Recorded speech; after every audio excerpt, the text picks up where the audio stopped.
When I was young in the Mormon church, we were required in Young Men's Association. It used to be called MIA, and I've said to you before, that was called Mutual Improvement Association. I was in that for several years, and that certainly was a failure because you can see it did not mutually improve me.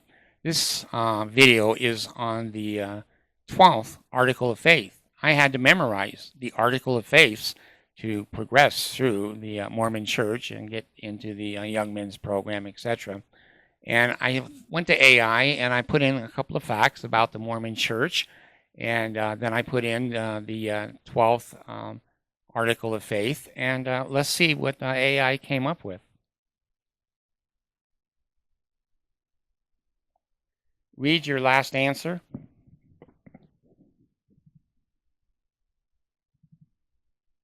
Certainly, here is the full text of my last response. This legacy of contradiction between professed beliefs and actual practices raises important questions about accountability and trust within the Mormon Church. When an institution repeatedly disregards laws, whether through historical events like polygamy or modern financial misconduct, it signals a deeper issue: the prioritization of institutional preservation over integrity and truth. The fine imposed on the church in 2023 for hiding zillions of dollars in LLCs is particularly troubling. The funds at the heart of this scandal were contributed by faithful members who believed their tithes and offerings were being used for spiritual and charitable purposes, not hidden to evade scrutiny. The $5 million fine, though significant, pales in comparison to the billions concealed, and it underscores a pattern of secrecy and manipulation. This financial misconduct is not merely a technical violation of the law, but a profound breach of trust with its members. This pattern aligns with earlier instances of defiance. Joseph Smith's illegal banking in Kirtland, his suppression of the Nauvoo expositor, and his unlawful polygamy demonstrate that from its inception, the church has struggled to align its actions with the principles it claims to uphold.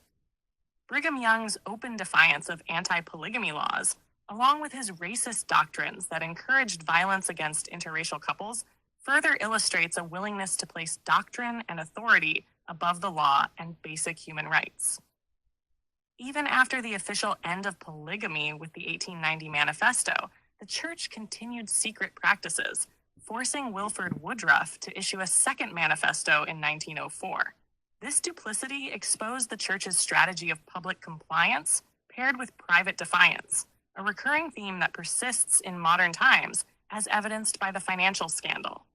The Mountain Meadows Massacre and the church's long-standing opposition to racial equality, equality, and same-sex marriage reflect the broader consequences of institutional defiance.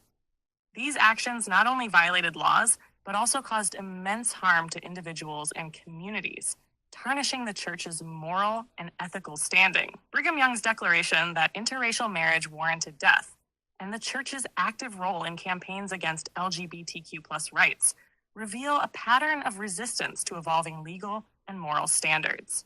This hypocrisy becomes even more glaring when contrasted with the teachings of Jesus Christ, as outlined in the King James Bible and the Urantia book.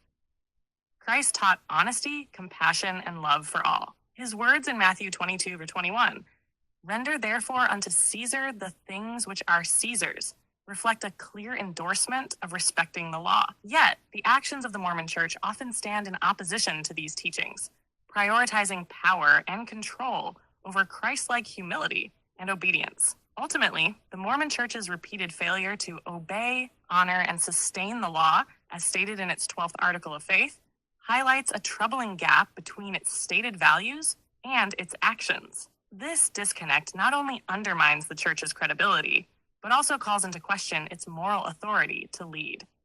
P.S. Let me know if you'd like further revision or expansion. Well, there we go. GBT. I'm kind of indicating what's going on. There you got it. It's not David. It's the facts. It's the facts. I had to memorize the 12th Article of Faith. It taught me to do my taxes honestly, which I have done. It taught me to do my Social Security honestly, which I've done. It's taught me to not lie, cheat, steal, take advantage of people. I had to live that article of faith. And yet the 15 men and their cohorts didn't have to. They made millions, no, they made billions of dollars lying, cheating, and stealing. And when they got caught, they didn't have to pay the fine. You and I did. Your tithing, my tithing, your fast offering, and my fast offering paid to the federal government $5 million fine for the leadership, the satanic cult leadership of the Mormon Church stealing my money and your money and the people from all the third world countries all over the world. They tried to get away with shenanigans, and when they got caught, they reached into your pocket and my pocket to pay the federal fine. You want your name associated with that group? Be my guest. Put a great big badge on your shoulders, both shoulders. I'm a Mormon. I'm proud of what my leadership does and what they represent. I'm not. Thanks.